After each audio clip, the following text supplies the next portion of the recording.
사랑하는 성도 여러분, 오늘은 모든 교회들이 예수님의 탄생을 기념하며 축하하는 성탄주일로 예배를 드리고 있습니다.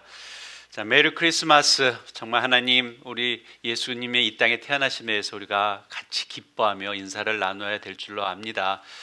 우리가 가능한 한 많은 인사, 특별히 메리 크리스마스라는 것은 어떤 면에서는 이때밖에는 또 안 하지 않습니까? 예. 그러나 주님의 탄생이라는 것이 결코 한 날로만 이렇게 딱 구속되어 있을 수는 없는데, 그러게 우리가 우리들의 각자의 삶 속에서 진정 정말 메리 크리스마스, 정말 이 시즌 동안에만이라도 정말 많이 고백하기를 원합니다. 이유는 지금의 세상은 좀 더 적극적으로 이 크리스마스 날을 그냥 헐리데이 시즌으로 자꾸 크리스마스의 의미를 없애려고 노력을 하고 있지요. 자, 그러면 그럴수록 우리들의 마음과 입술의 고백과 선포는 크리스마스, 예수 그리스도의 탄생하심, 즉 주님이 이 땅에 오셨음에 대해서 증거하여야 될 줄로 압니다. 성도 여러분, 매년 맞이하는 성탄일, 여러분 이번에는 어떤 마음으로 맞이하고 계십니까? 예수님의 탄생하심을 감사하며 축하할 때 정말 여러분 마음속에 막 가슴이 벅차고 감사가 넘쳐서 어찌할 수 없는 마음으로 여러분 맞이하고 계십니까? 아니면 이번엔 어떤 선물을 사야 하나, 어떤 선물 받을까, 우리 아이들에게는 무슨 선물을 해야 되지, 혹시나 자기 자신에게는, 나에게는 어떤 선물을 할까?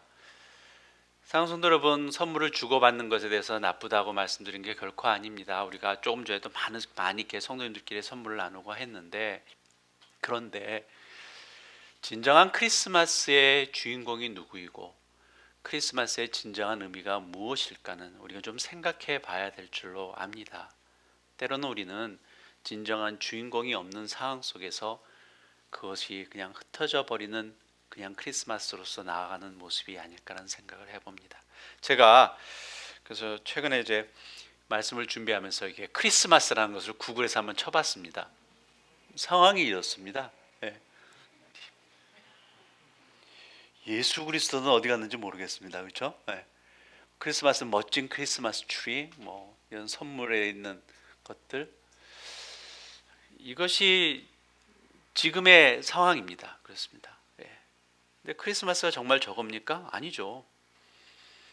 근데 앞서 말씀드린 것처럼 헐리데이 시즌으로 세상이 이렇게 만들어 간다라는 말은 우리가 하고 있지만, 혹시 저와 여러분의 마음속에 같은 모습의 크리스마스를 맞이하고 또한 지내고 있지는 않은지 우리는 다시 한번 생각해 봐야 됩니다.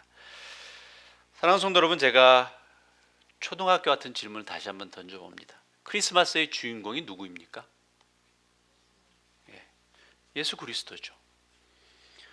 물론 예수 그리스도가 단지 크리스마스의 주인공만이 분명히 아닙니다. 우리가 믿고 고백하고 하는 기독교 신앙의 중심이 바로 예수 그리스도임을 우리는 알고 있습니다. 이것에 대해서 여러분 진심으로 정말 고백하고, 정말 우리들의 삶 속에 또한 크리스마스의 주인공이 바로 예수 그리스도라는 고백, 여러분 삶 속에서 바르게 이루어지기를 예수 그리스도로 축원합니다. 이 신앙의 고백이 바르게 서 있지 않으면 우리 또한 크리스마스를 맞이하면서 진정 예수님과 함께하는 시간이 아니라 그저 예수님과 관련된 것으로 만족하고, 때로는 나름대로 기독교라는 포장지로 헐리데이 시즌을 보낼 수 있음을 우리는 알아야 된다는 내용이죠. 결국에는 예수님께서 이 땅에 왜 오셨는지에 대한 참된 의미를 잊어버린 채 이 날을 보내게 된다라는 말씀입니다. 사랑하는 성도 여러분, 내가 맞이하는 크리스마스는, 이 질문이 오늘 말씀의 주제로 제가 삼았습니다. 예수님께서 아기 예수로 이 땅에 오심에 대한 참된 의미가 무엇인지, 메시아 그리스도로 오신 예수님에 대한 나의 마음은 과연 어떤 마음으로 맞이하고 있는지 우리가 오늘 말씀을 통해서 다시 한번 점검하고 확인하면서 정말 저와 여러분 모두가 성탄절에 진정한 축복을 누리는 복된 시간 되기를 예수 그리스도로 축원합니다. 자, 8절과 9절 말씀 한번 보겠습니다. 그 지역의 목자들이 밤에 밖에서 자기 양떼를 지키더니 주의 사자가 곁에 서고 주의 영광이 그들을 두루 비침에 크게 무서워하는지라. 말씀의 배경이 어디입니까? 양떼가 있는 들판입니다. 여기에 등장하는 사람은 또한 누구죠? 목자들입니다. 그 당시에 목자들이라고 했었을 경우에는 우리가 알고 있듯이 그렇게 좋은 직업이 아닙니다. 잡이 아닙니다. 나름대로 비천한 자들이죠. 비천한 직업의 자들입니다. 그들에게 그들의 삶의 터전인 들판에서 주의 사자가 나타나서 주님의 영광의 빛과 함께 임합니다. 그리고 그들이 주의 사자가 나타나서 예수 그리스도의 탄생함에 대해서, 즉 아기 예수의 그리스도의 탄생함에 대해서 증거를 하게 되죠. 그러면서 그 후에 천상에서의 멋진 공연을 그들에게 보여줍니다. 이 말씀이 이제 13절 14절의 말씀입니다. 내용이 이렇습니다. 우리가 같이 합독할까요? 시작. 호련히 수많은 천군이 그 천사들과 함께 하나님을 찬송하여 이르되 지극히 높은 곳에서는 하나님께 영광이요 땅에서는 하나님이 기뻐하시는 사람들 중에 평화로다 하니라 라는 거죠. 성도 여러분, 양떼를 지키던 목자들에게 천사들이 와서 이 천상의 공연을 보여준 이 놀라운 상황, 여러분 그냥 멋진 공연이었겠구나 하면서 그냥 넘어갈 수 있는 그런 내용이 아닙니다. 이 말씀이 적어도 우리에게 두 가지의 내용을 생각하게 합니다. 우리가 첫 번째로 이 공연을 보면서 생각할 수 있는 것이 장소로부터입니다. 성도 여러분, 이것은 간단한 어떤 찬양시가 아닙니다. 분명한 것은 천상에서 멋지게 공연된 아주 웅장한 그런 찬양 공연이었다는 말씀이죠. 여러분 혹시 예전에, 지금은 안 할지 모르겠지만 예전에 혹시 큰 찬양대에서 뭐 잠실 체육관 같은 그런 데서 웅장하게 온 성가대들이 모여서 찬양했던 거 혹시 가보신 적 있으십니까? 보신 적 있으십니까? 그보다 더 웅장한 모습입니다. 말씀에서 수많은 천군 천사들이라고 얘기를 하고 있는 내용이죠. 그것이, 그런 멋진 공연이 그곳에서 이루어졌다라고 합니다. 예수님의 탄생하심에 대해서 찬양하고 있는 것입니다. 그런데 이 말씀의 배경을 보게 되면 앞서 말씀드린 것처럼 들판이었다라는 것이죠. 왜 저는 이 말씀을 읽으면서 왜 하나님께서 이 멋진 공연을 그냥 들판에서 보여주셨을까라는 거죠. 예수님이 탄생하신 그 구유에 비록 아주 낙후된 그런 시설이 있다 할지라도 그 위에서 그 천상의 공연이 만약에 펼쳐졌다면 사람들에게 어떠한 모습으로 될까라는 거죠. 와, 멋있는 것이 저기서 이루어지네. 어떤 면에서는 전달 효과로서는 멋지지 않았었을까라는 것이죠. 멋진 공연이 저기서 과연 저게 어디일까? 무엇 때문에 저런 것이 펼쳐질까? 단순히 목자들에게 뿐만이 아니라 사람들에게 보여지는 천상의 공연들이 그곳에서 벌어졌다면 여러분 한번 상상해 보시기 바랍니다. 그러나이죠. 하늘의 문을 열고 그 문의 열쇠를 가지신 예수님을 찬양하는 이 찬양의 웅장한 공연이, 여러분 생각하셔야 될 것이 예수님의 가족들에게도 아니었었고 그저 연약한 부족한 목자들에게 보여주신 것이 있다라는, 그 의미가 있다라는 것입니다. 사랑하는 성도 여러분, 예수님께서 이 땅에 오신 것 분명 우리의 그리스도로서 또한 왕으로서 이 땅에 오신 건 맞습니다.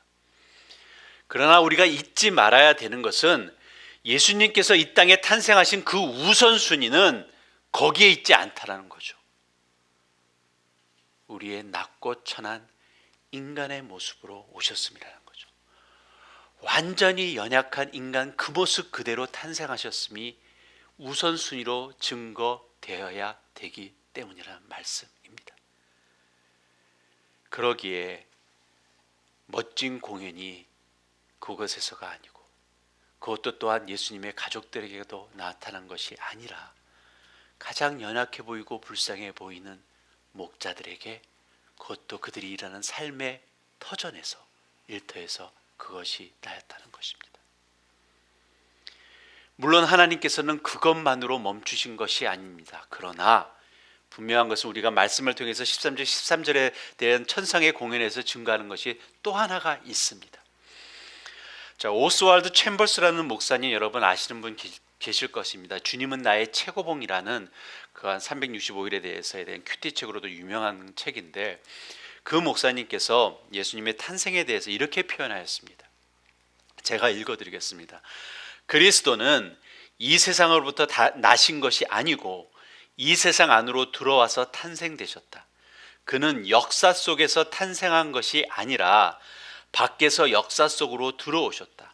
즉 하나님이 인간의 육신 속으로 들어오셨다. 주님의 탄생은 문자 그대로 강림이다 라는 내용이죠. 옥스와드 목사님께서 또한 우리가 이렇게 고백할 수 있는 내용이 바로 오늘의 본문의 말씀이 그렇게 증거하고 있기 때문입니다. 우리가 함께 교독한 말씀이 그렇습니다. 예수님의 탄생하심을 뭐라고 표현하고 있으냐면 지극히 높은 곳에서는 하나님께 영광이랍니다. 왜요? 이거죠. 단지 아기 예수가 탄생하세요? 아닙니다. 예수님의 탄생하심으로 낮고 천한 우리들을 하나님의 영광의 나라로 인도하시겠다는 하나님의 뜻이 선포되고 있기 때문에 그렇다라는 말씀입니다. 사랑하는 성도 여러분, 하나님의 독생자입니다. 우리의 그리스도 되십니다. 이분에 대해서 어떻게 설명되고 있냐면 요한복음 1장 1절에 태초에 말씀이 계시니라, 이 말씀이 하나님과 함께 계셨으니 이 말씀은 곧 하나님이시라 라고 말씀에서 정확히 증거하고 있습니다. 태초부터 성부 하나님께서 성자 예수님, 그 예수님을 성부 하나님께서 죄로 인해서 멀어진 우리 인간들을 위해서 구원자로서 그리스도로서 세우시고 인도하시고 그것을 계획하시고 준비하시고 치밀하게 역사하셔서 이 땅에 보내신 그날이 바로 무슨 날이냐면 성탄절이라는 말씀이죠. 계획하시고 이루시는 신실하신 하나님의 손길이 증거되는 것입니다. 인간의 죄악을 사하고자 하시고자 하는 그 하나님의 긍휼하시고 인자하신 손길이 증거되고 있다라는 말씀이죠. 하나님의 그 크신 사랑하심이 선포되고 있는 것이 바로 성탄절입니다. 그러기에 하나님께 대한 찬양함이 천군 천사들을 통해서 표현되고 있습니다. 어떻게요? 영광, 영광, 영광이라고 표현되고 있습니다. 사랑하는 성도 여러분, 성탄절은 인간이 이 땅에 창조됨의 시간부터 천상에서 준비되었고 이루어진 날입니다. 그러기에 우리의 인간의 말로서는 어쩌면 감히 표현할 수 없는 그런 날입니다. 하늘에는 주님께 영광이고 땅에는 하나님이 기뻐하시는 사람들 중에 평화로다. 즉 구원의 완성의 시작이 바로 본격적으로 이루어진 날이 우리가 맞이하는 크리스마스 성탄절이라는 말씀입니다. 그런데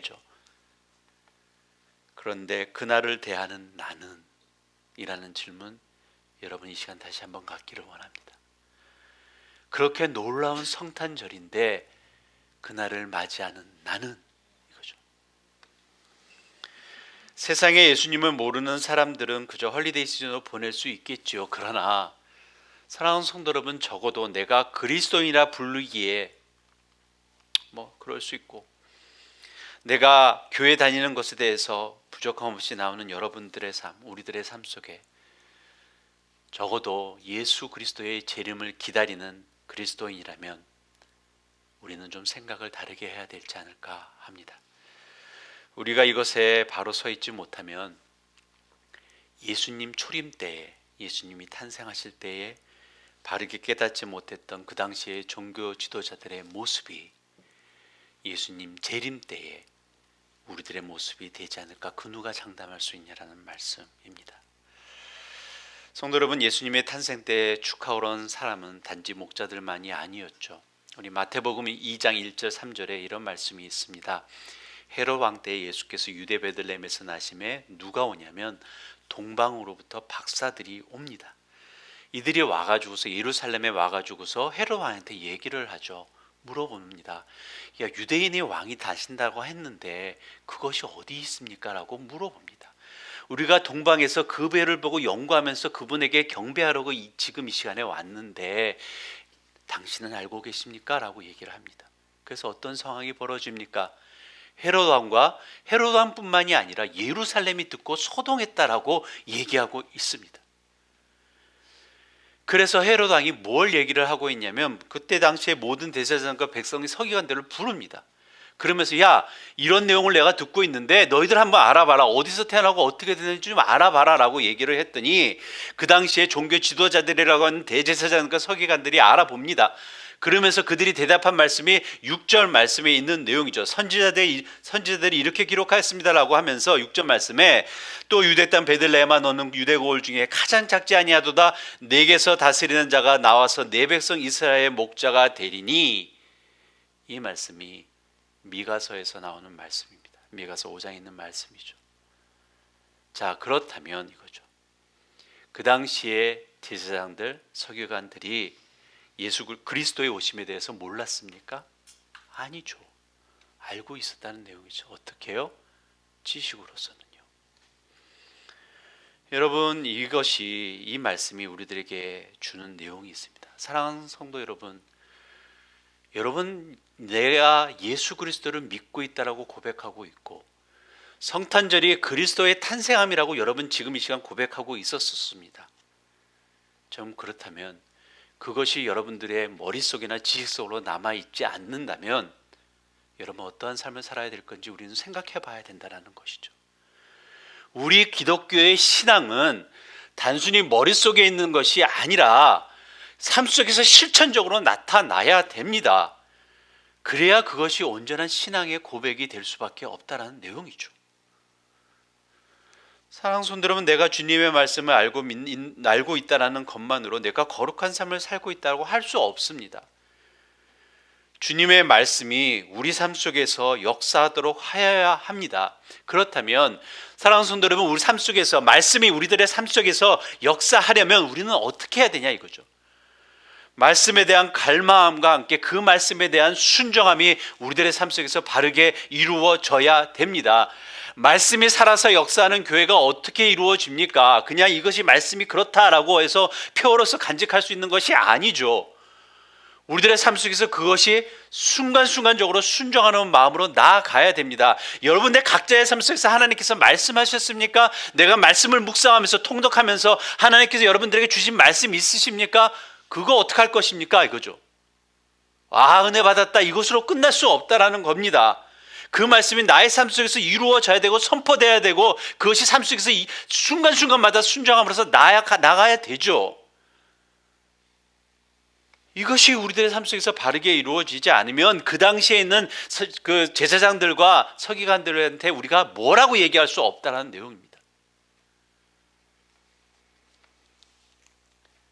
2장 14절에 지극히 높은 곳에서는 하나님께 영광이요 땅에서는 하나님이 기뻐하시는 사람들 중에 평화로다 하니라. 하늘의 영광이 이 땅에 사는 인간들에게 평화로 임재합니다. 샬롬. 사랑하는 성도 여러분, 하나님의 평강이 저와 여러분에게 임하기를 예수 그리스도로 축원합니다. 이 평화를 누릴 수 있는 사람은 말씀에서 뭐라고 얘기하고 있냐면 하나님이 기뻐하시는 사람들, 이렇게 얘기하고 있습니다. 말씀에서 누구입니까? 대제사장들입니까? 서기관들입니까? 아니죠. 목자들입니다. 그렇죠. 또한 동방에서 온 박사들이었겠죠. 자, 하나님이 기뻐하시는 자들의 모습, 그들의 모습이 어떠했는지, 말씀에서 무엇을 증거하는지 우리 다시 한번 보기를 원합니다.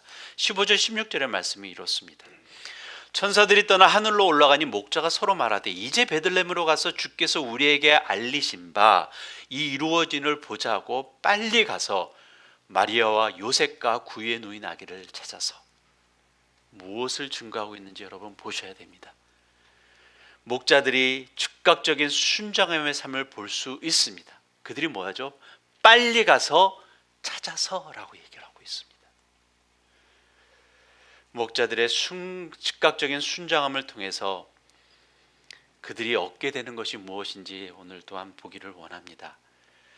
자, 이 삶을 통해서 이들이 갖는 축복이 있습니다. 첫 번째로 이들이 갖는 축복이 뭐냐면 하나님의 영광의 표적을 처음으로 볼 수 있는 축복을 누립니다. 이들이 12절의 말씀 볼까요?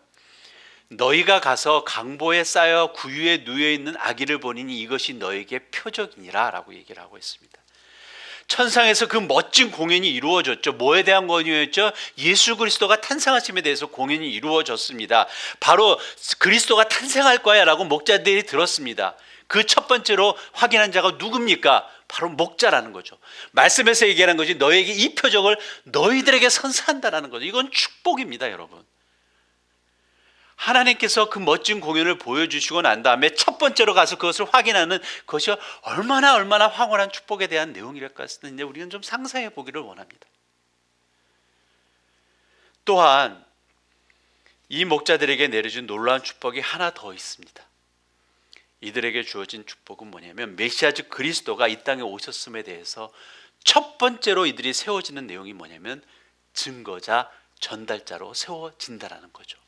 자, 그거 말씀이 우리 11절 말씀 볼까요? 오늘 다윗의 동네에 너를 위하여 구주가 나섰으니 곧 그리스도 주시니라고 천사가 다시 한번 예수 그리스도의 탄생하면서 얘기를 하면서 17절 18절에 이렇게 얘기를 하고 있습니다. 보고 천사가 자기들에게 이야기에 대하여 말한 것을 전하니 듣는 자가 다 목자들이 그들에게 말한 것들을 놀랍게 여기되라고 얘기하죠. 이들이 뭘 했습니까? 천사들이 준 그 기쁜 소식, 그 황홀한 모습에 대해서 보고 확인하고 난 다음에 가만히 있었던 것이 아니었고 첫 번째 전달자로 섭니다. 그리스도의 탄생함이야 라고 얘기를 하고 있습니다. 우리를 위해서 하나님께서 그리스도가 이 땅에 보내주셔서 내가 확인했어 라고 첫 번째 전달자의 역할을 섰다라는 내용입니다. 이건 놀라운 축복입니다, 사랑하는 성도 여러분. 이것이 하나님이 기뻐하시는 삶을 사는 자들이 누릴 수 있는 축복이라 저는 믿습니다. 바로 예수 그리스도의 탄생함이 우리에게 주는 평안함이고 축복에 대한 내용입니다. 성도 여러분, 1차 세계대전을 논하면서 빠질 수 없는 이야기가 하나가 있습니다. 바로 뭐냐면 크리스마스 휴전이라는 내용입니다. 사실 1914년에 그 1차 세계대전이 일어났죠. 그래서 그 1차 세계대전이 일어났었을 때 사실은 웬만한 사람들이 한 2, 3개월이면 끝날 줄 아는 그런 전쟁이었다고 합니다.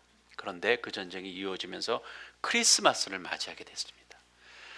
그래서 이 독일군과 또 이게 상대방의 연합군들과 이렇게 전쟁을 하는데 크리스마스를 맞이하는 그때 갑자기 나름대로 그냥 갑자기 휴전하는 시간이 벌어졌습니다. 갑자기 조용해졌습니다. 총성이 없는 시간이 됐습니다. 그때 독일군에 있었던 참호에서 한 사람이 작은 추리를 만들고 그 다음에 그가 선포했던 것이 캐롤송을 만들면서 오늘은 크리스마스야 라고 선포를 했습니다. 그러면서 한 사람씩 그 크리스마스 추리를 조그만 걸 하나씩 만들어 가지고 올라오기 시작했습니다. 참호 속에 숨어 있다가. 근데 상대방에 있던 연합군들이 처음엔 놀라다가 그들도 숨어 있던 곳에서 올라옵니다. 그래서 서로 각자가 다시 한번 그 무기들을 내려놓고 올라와서 서로 맞이하게 됐습니다. 그러면서 그들이 제일 먼저 했었던 것은 뭐냐면 흩어져 있던 시신들을 수습을 합니다. 그리고 나름대로 자기 나름대로의 장례식이 이루어지고 또한 서로 싸웠던 그들이 함께 모여서 축구 경기까지 합니다.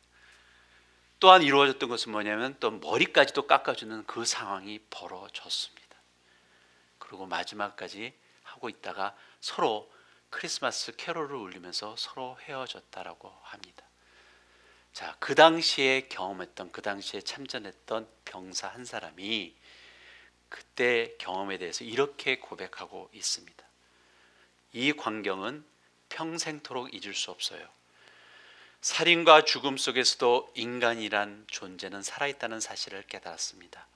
1914년 크리스마스 제게 잊지 못할 크리스마스입니다. 바이엘은 제16 보칭대 연대 요제프 벤젤이 쓴 편지입니다.